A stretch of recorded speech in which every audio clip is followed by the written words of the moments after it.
친구들 안녕하세요. 잘 지내고 있나요? 오늘은 예수님의 오심을 기다리면서 예수님을 생각하는 마음으로 함께 찬양했으면 좋겠습니다. 같이 찬양할까요?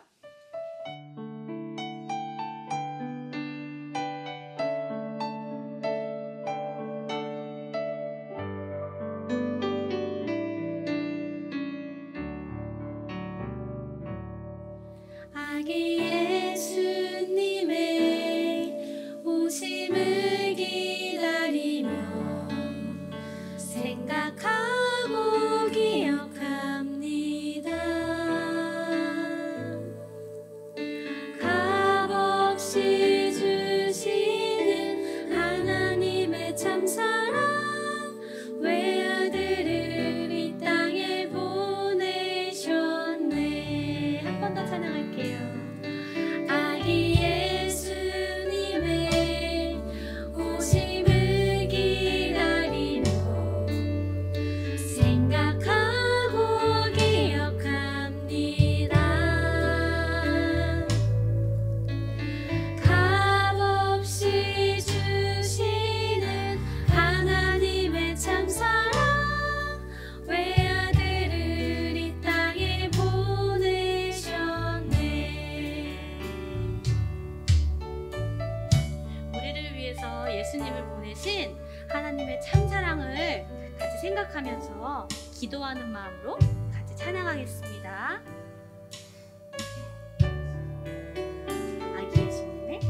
아기 예수님의 오심을 기다리며 생각하고 기억합니다. 값없이 주시는 하나님의 참사랑 외아들을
예수님이 우리를 위해서, 우리의 왕이 되주시기 위해서 이 땅에 오셨어요.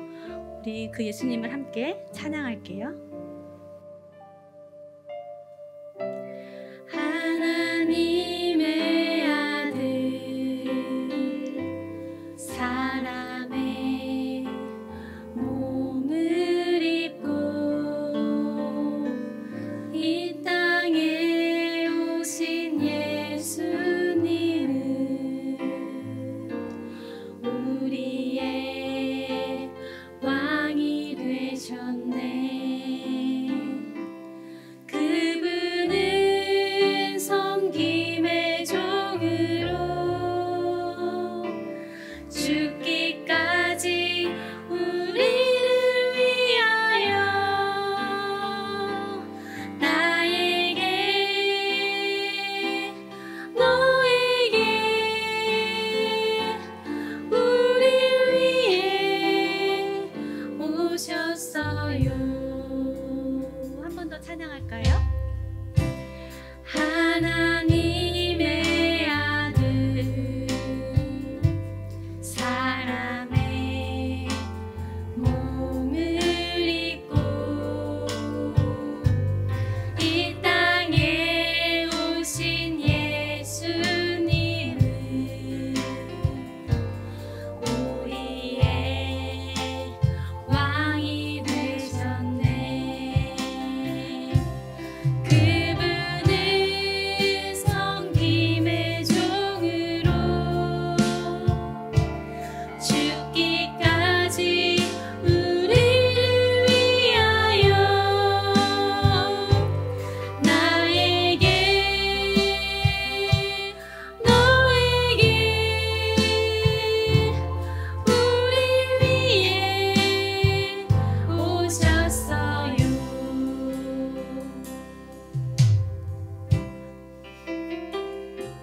이번에 우리 몸으로 함께 찬양하도록 하겠습니다. 하나님의 아들, 사람의 몸을 입고 이 땅에 오신 예수님은 우리의 왕이 되셨네. 그분은 섬김의 종으로 죽기까지 우리를 위하여 나에게, 너에게, 우리를 위해 오셨어요. 하나님의 아들, 하나님의 아들, 사람의 몸을 입고 이 땅에 오신 예수님은 우리의 왕이 되셨네. 그분은 섬김의 종으로, 그분은 섬김의 종으로 죽기까지 우리를 위하여 나에게, 너에게, 우리를 위해 오셨어요. 나에게, 나에게, 너에게, 우리를 위해 오셨어요.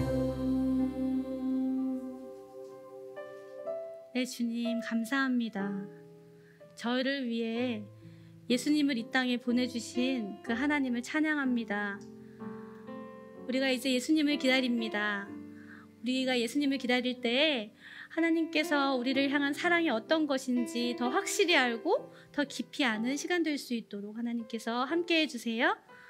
예수님의 이름으로 기도합니다.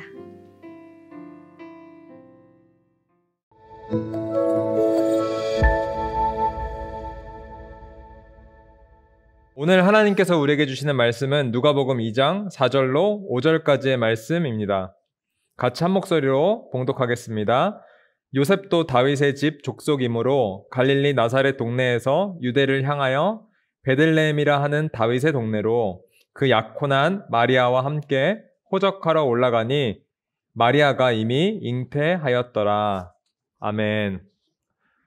사랑하는 친구들 안녕하세요. 네. 너무 보고 싶은 우리 친구들 잘 지냈나요?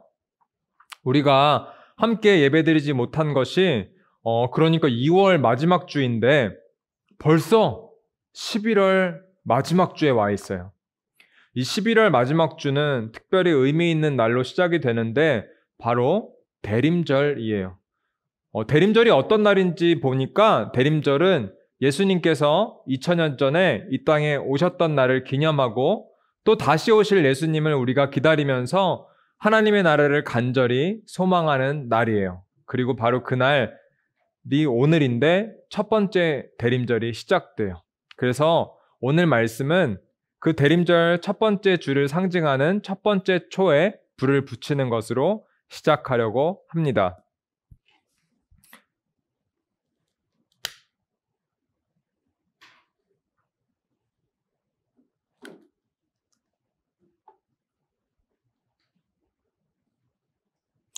네, 우리 친구들, 예수님께서는 2000년 전에 이 땅에 오셨었어요.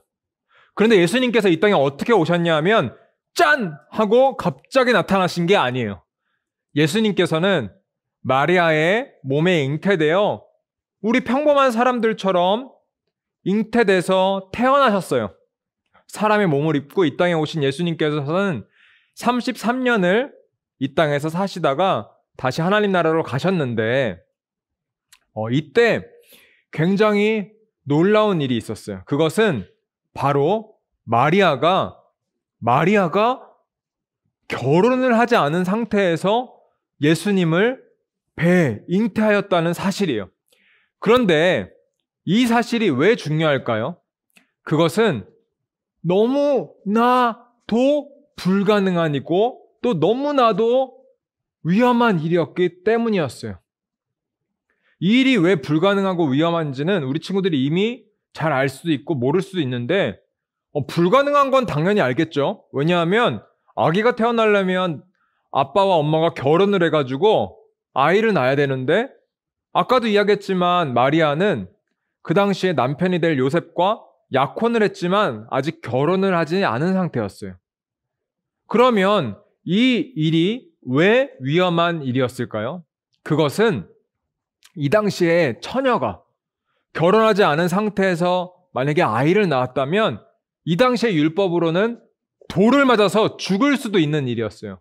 거기에다가 하나님의 아들을 잉태했다는 그 사실만으로도 그 이야기를 한다면 하나님을 모욕했다는 이유로 역시 죽임을 당할 수밖에 없는 일이었어요.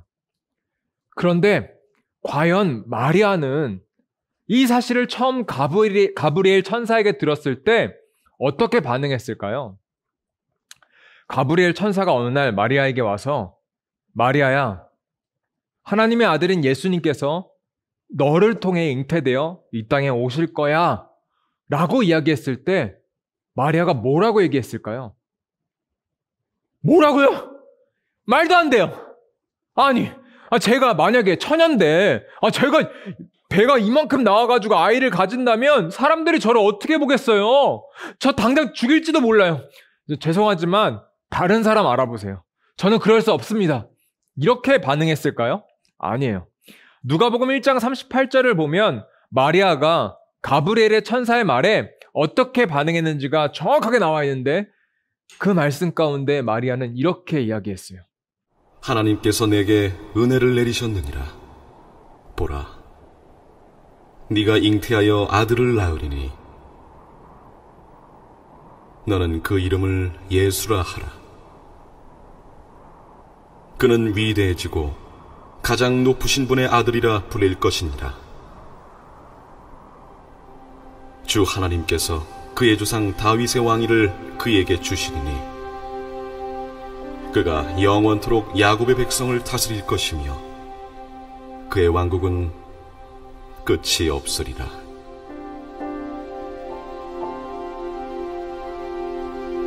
제가 남자를 알지 못하는데 어찌 그럴 수 있으리이까? 성신이 임하여 가장 높으신 분의 능력이 내게 임하리라. 그러므로 태어날 그 거룩한 아이는 하나님의 아들이라 불리리라. 보라, 네 사촌 엘리사벳도 노년의 아들을 잉태했나니 원래 임신하지 못한다 했으나 이미 뱃속의 아기가 6달이 되었느니라. 하나님께는 불가능한 일이 없느니라.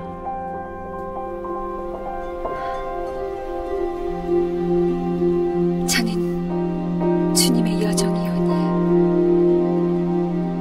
말씀대로 이루어지게 하소서.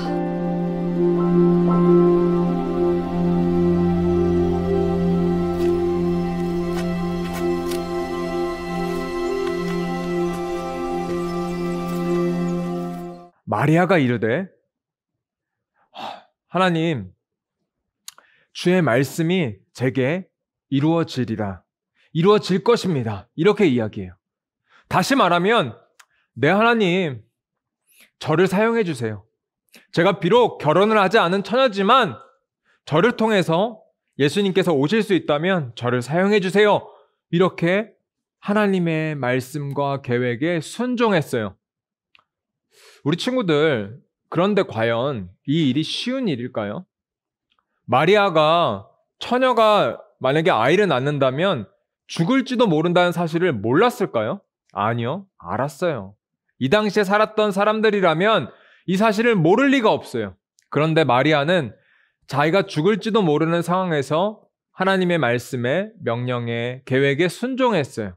그 결과가 어떻죠? 맞아요. 예수님께서 이 땅에 오셨고 그리고 모든 인류를 구원하실 수 있었어요. 사랑하는 친구들, 가만히 보면 많은 친구들이, 또 많은 사람들이 이렇게 기도해요. 하나님, 저를 놀랍게 사용해 주세요.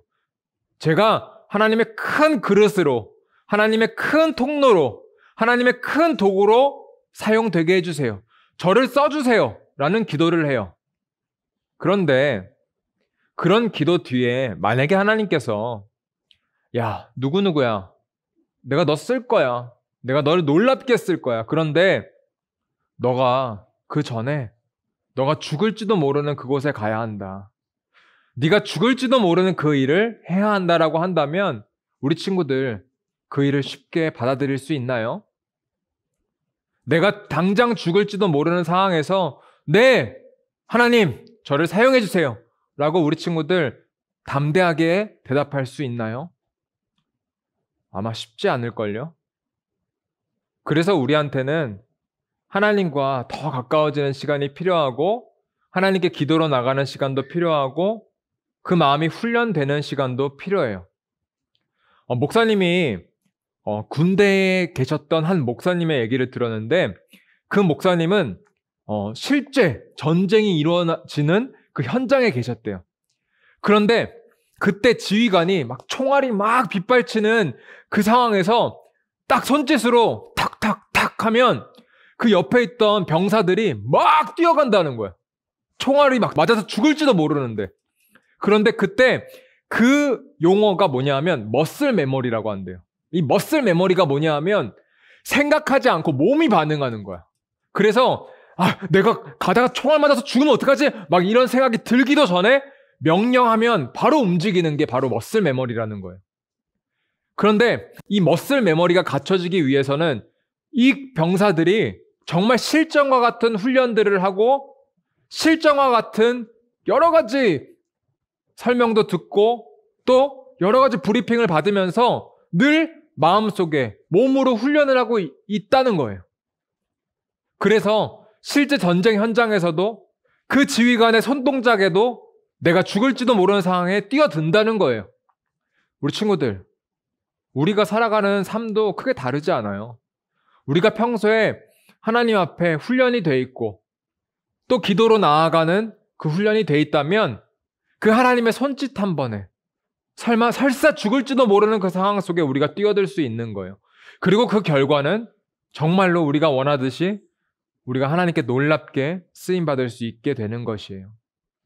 사랑하는 친구들, 우리가 대림절 첫 번째 주일을 맞아서 우리가 무엇보다 소망해야 되는 것은 바로 예수님이에요.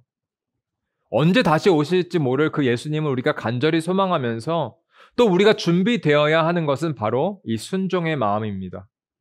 그리고 이 순종의 마음은 어느 하루아침에 갑자기 주어지는 것이 아니라 그 군인들이 실정과 같은 훈련을 하듯이 우리가 하나님 앞에 기도로 예배로 훈련되고 있을 때 우리 안에 그 머슬 메모리와 같은 그 반응하는 그것이 우리 안에 갖춰지게 되는 것이에요.